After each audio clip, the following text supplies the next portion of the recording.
कहा कि प्रभु ये भीड़ कहां जा रही है, इतने लोग लाखों नहीं करोड़ों। शंकर जी बोले जा रहे हैं सब लोग कुंभ नहाने।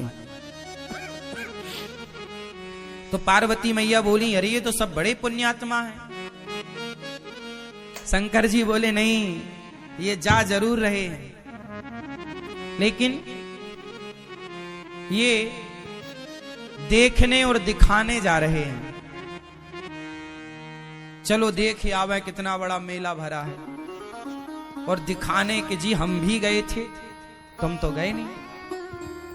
तो ये देखने और दिखाने जा रहे हैं। पार्वती जी बोली नहीं, ये तो सब भक्त हैं और बड़ी श्रद्धा से जा रहे हैं। प्रभु इन सबको दर्शन दो, जितने भी कुंभ नहा रहे हैं सब पर कृपा करो, सब अच्छे लोग हैं।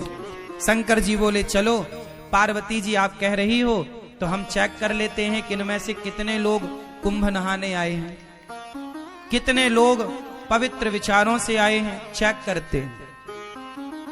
तो जहां से सारे लोग आ रहे थे तो उसी रास्ते पर शंकर और पार्वती एक बुढ़ा बुढ़ी बन करके शंकर जी एक गड्ढे में गिर गए। गड्ढा था गंदा शहर का, वहां पे मलमूत्र इकट्ठा होता था, तो वो गड्ढे में गिर गए। अब गड्ढे में गिरे हैं और गंदगी लगी है शरीर पर। माता पार्वती बूढ़ी सी बन गई। ओ जो गुजरते जाएं, ओ बहन, ओ मैया, ओ भैया, हमारे पति गिर गए हैं, थोड़ा बचा लो, हमारे पति की मदद करो, हमारे पति की मदद करो। देखो उन्हें बड़ा कष्ट है, बड़ी भूख लगी है और वो ठंडे में सिकुड़ रहे हैं और वो कष्ट पा रहे हैं, गड्ढे में हमसे निकल नहीं रहे हैं, आप जरा मदद करो। तो लोग बोले अरे हमारे गंगा नहाने का टाइम हो रहा है, हम गंगा नहाने जा रहे हैं। हाँ, ये सब क्या गंदगी मचा रखी तुमने। शंकर जी पार्वती जी से बोले देख लो ये गंगा नहा रहे हैं, किसी की मदद कर नहीं रहे हैं और गंगा नहा रहे हैं। पार्वती जी बोली प्रभु कोई तो आएगा। हाँ हाँ कोई आएगा, सबसे कहो। अब पार्वती जी सबसे कह रही हैं भैया हमारे पति जरा कष्ट में हैं, जरा गिर गए हैं, जरा उठाओ, जरा इनकी दवाई कराओ, जरा इनका ख्याल रख लो, हमसे भी चला नहीं जा रहा है। सारे लोग बोले हम तो गंगा नहाने आए हैं, गंगा नहाएंगे, कहां तुम फंसा रहे हो, चलो। एक नौजवान लड़का आया, पार्वती मैया बोली भैया हमारे पति को जरा निकालो, गिर गए हैं। बोला हाँ हाँ चलो निकालते। वो आया शंकर जी की मदद करने। शंकर जी की जब मदद करने आया तो शंकर जी बोले भैया यदि तुम हमें निकालने के लिए इस गड्ढे में आओगे तो हम तो निकल जाएंगे, पर तुम फंस जाओगे। तो वो नौजवान बोला अच्छा हम फंस जाएंगे? हाँ फंस जाओगे। तो बोला अच्छा एक काम करो, फिर तुम ही फंसे रहो, हम जा रहे हैं। वो नौजवान वहां से चला गया। कौन फंसे? पार्वती जी देखती रही, कोई नहीं आया। आखिरी में कोई एक सज्जन आए, एक सदगृहस्थ आए, पति पत्नी। जब पति पत्नी आए तो उनसे कहा पार्वती मैया ने कि मेरे पति फंसे पड़े हैं दलदल में, जरा बचाओ। वो गृहस्थ पति बोला, पुरुष बोला कि जी अभी मैं बचाता हूं। शंकर जी बोले कि यदि तुम यहां हमें बचाने आओगे तुम फंस जाओगे। तब उस आदमी ने कहा कि महाराज मैं भले फंस जाऊं, मुझे भले कष्ट हो, पर आपको कष्ट ना हो। मैं फंसूं तो फंसूं, आप ना फंसे, मैं कष्ट उठाऊं तो उठाऊं, आप ना उठाएं। ये कहकर के वो आदमी उस गड्ढे में कूदा, शंकर जी को कंधे पर बिठाया, जोर लगाया, उठाया, बाहर किया। और जब बाहर किया तो शंकर जी ने भी उसे बाहर किया। और जब बाहर किया तो भगवान शिव ने पार्वती जी से कहा देखो इस पूरे कुंभ में केवल ये आदमी कुंभ नहाने आया है, ये परिवार कुंभ नहाने आया। हम लोग किसी की मदद नहीं कर रहे हैं, किसी की हेल्प नहीं कर रहे हैं। किसी की मदद करना यही तो सबसे बड़ा स्नान है। ना जाने किस रूप में नारायण मिल जाएं, कोई आपसे कहे कि भैया हमारी थोड़ी मदद कर दो, तो वो भगवान के रूप में ही तो आपसे मदद मांग रहे थे, आपकी परीक्षा लेने के लिए। इसलिए ये बात केवल मैं कुंभ के लिए नहीं बोल रहा हूं, कहीं भी जाओ, घर पे भी रहो, गांव में भी रहो, गली में भी रहो, अपने शहर में भी रहो, तो सबकी मदद करो। शंकर जी बोले कि तुम फंस जाओगे इस गड्ढे में, बोले फंस जाऊं कोई बात नहीं। जो स्वयं दुखी होकर औरों का दुख दूर करता है वही सबसे बड़ा भक्त है। शंकर जी ने कहा तुम थोड़ी दुखी होगे, शंकर जी ने उसे दर्शन दिया। और दर्शन क्या दिया? शंकर पार्वती उसे अपने साथ ले गए, चलो वहीं आनंद से रहना। तो ये है दर्शन।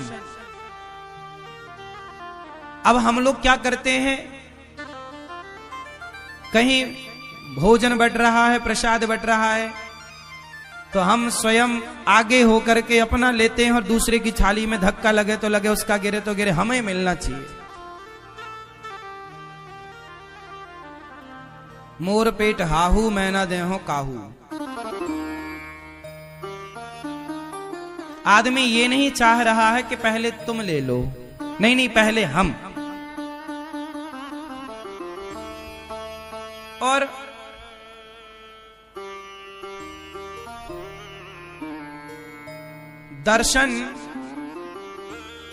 दर्शन का मतलब लोग समझ ही नहीं रहे। धाम में आओ ना, प्रयाग जी में आओ, वृंदावन आओ, यमुना जी आओ, अयोध्या जी जाओ, जहां भी जाओ वहां क्या करना चाहिए? अच्छा ये बताओ, गंगा जी में जब आप डुबकी लगाए तो किस तरफ मुंह करके डुबकी लगाए? स्नान कैसे करना चाहिए? सुनो, स्नान करने की भी एक विधा है। तीर्थों में स्नान कैसे करना चाहिए? सुनो, सबसे पहले गंगा जी जाओ, तो जाओ कैसे पहले ये समझो। अपने कमरे में ही फ्रेश होकर के आधा स्नान अपने कमरे में कर लो, फ्रेश हो जाओ, थोड़ा आधा स्नान कर लो। क्योंकि गंगा अपने आप में एक मंदिर है। गंगा अपने आप में कौन है? मंदिर। तो मंदिर में हम बिना नहाए जाते हैं कि नहा कर? तो गंगा जी जाने के पहले अपने कमरे में मलमूत्र से निवृत्त होकर के मंजन ब्रश कर लो कमरे में, यहीं पर जो व्यवस्थाएं हैं तंबू में, और स्नान कर लो आधा। क्योंकि शौच करने के बाद नहाना चाहिए, तो कमरे में आधा नहा लो। जो कपड़े पहनकर शौच करो वो कपड़े गीले करना चाहिए, वही कपड़े पहनकर नहीं। तो शौच करने के बाद नहा लो आधा, फिर नहा करके आप फिर गंगा जी जाओ, नहा करके आधा नहा लो, फिर गंगा जी जाओ पवित्र होकर के। फिर वहां जाके सबसे पहले गंगा मैया को प्रणाम करना चाहिए। जाके ये नहीं सीधे पांव डाल दे, नहीं, सबसे पहले गंगा जी के पास बैठ के हाथ से गंगा मैया का पहले तो मस्तक झुकाकर गंगा मैया को प्रणाम करो, फिर हाथों से थोड़ा जल उठाकर सबसे पहले अपने मस्तक पर डालो। कहां डालो? अपने मस्तक पर जल डालो। हे गंगा मैया हमारे माथे पर विराजिए। हे गंगा मैया आपकी कृपा से सदा सब लोग सुखी रहें, सब प्रसन्न रहें। और हे गंगा मैया हमारी भक्ति दिनों दिन बढ़े, हम सदा प्रभु का स्मरण करते रहें। एक क्षण के लिए मैं भगवान को कभी भूलूं नहीं। हे गंगा मैया मैं भगवान को कभी भूलूं नहीं। हे नाथ मैं आपको कभी भूलूं नहीं। हे गंगा मैया आखिरी सांस तक मैं आपका दर्शन करने आती रहूं, अपने पांव से चलकर अपनी आंखों से आपको देखती रहूं, और आपकी कृपा से आपका दरस परस करते, भगवान का नाम सुनते सुनते, भगवान की कथा सुनते सुनते मेरे प्राण जाए मैया, यही वरदान दो। आपका नाम जपते जपते, भगवान का गुणगान गाते गाते प्राण जाएं। और ये जो बाल बच्चे हैं, बाल गोपाल हैं, बच्चे हैं, ये भी बड़े होकर सदा आपके प्रति श्रद्धा का भाव रखें, ये भी आपके प्रति प्रेम रखें। गंगा मैया को प्रणाम करो। प्रणाम करके फिर जिस तरफ से गंगा जी की धार आ रही है, किस तरफ से? जिस तरफ से गंगा जी की धार, जिस तरफ से गंगा जी की धारा आ रही है उस तरफ मुंह करना चाहिए। जिस तरफ गंगा जी की धारा, जैसे धारा इस तरफ से आ रही है, बहकर इस तरफ जा रही है, तो जिस तरफ धारा आ रही है उस तरफ मुंह करके और फिर गंगा मैया को प्रणाम करते हुए स्नान करना चाहिए, डुबकी लगानी चाहिए। और डुबकी कैसे लगानी चाहिए? पहली डुबकी अपने माता के लिए कि ये डुबकी का पुण्य मेरी माँ को मिले जिसने मुझे धरती पर भेजा है। दूसरी डुबकी अपने पिता के लिए, तीसरी डुबकी अपने पूर्वजों के लिए, चौथी डुबकी अपने बच्चों के लिए कि बच्चे इसका पुण्य पाएं, और पांचवी डुबकी अपने लिए। और ये दास अनिरुद्ध तो जब गंगा जी नहाने जाते हैं ना, तो हम केवल माता पिता और पूर्वजों की नहीं, कथा सुनने जितने भक्त आते हैं, जितने शिष्य हैं, जितने भक्त सुनते हैं कथा, हम सबके नाम की डुबकी लगा लेते हैं। प्रभु ये हमारे सभी भक्तों को इस पुण्य का लाभ मिले, और गंगा मैया जो नहीं आ पाए उन भक्तों की भी एक डुबकी ये दास अनिरुद्ध लगा लेता है कि जो भक्त गौरी गोपाल से जुड़े, जो रामानुज परिवार से जुड़े हैं, जो श्री संप्रदाय से जुड़े हैं, जो जाने अनजाने में टीवी पर भी भागवत सुन लेते हैं, यूट्यूब पर भी भागवत सुनते हैं, जो गौरी गोपाल भगवान के प्रति थोड़ी सी भी आस्था रखते हैं, उन सबके लिए ये दास अनिरुद्ध डुबकी लगाता है। और जो लोग दास अनिरुद्ध को गाली देते हैं, उल्टा सीधा कहते हैं, उनके नाम की भी एक डुबकी लगा लेते हैं कि उनको भी भगवान सद्बुद्धि दें, गंगा मैया उनका भी पुण्य बढ़ाएं, उनकी भी शक्ति बढ़ाएं, ताकि वो सदा गाली देते रहें।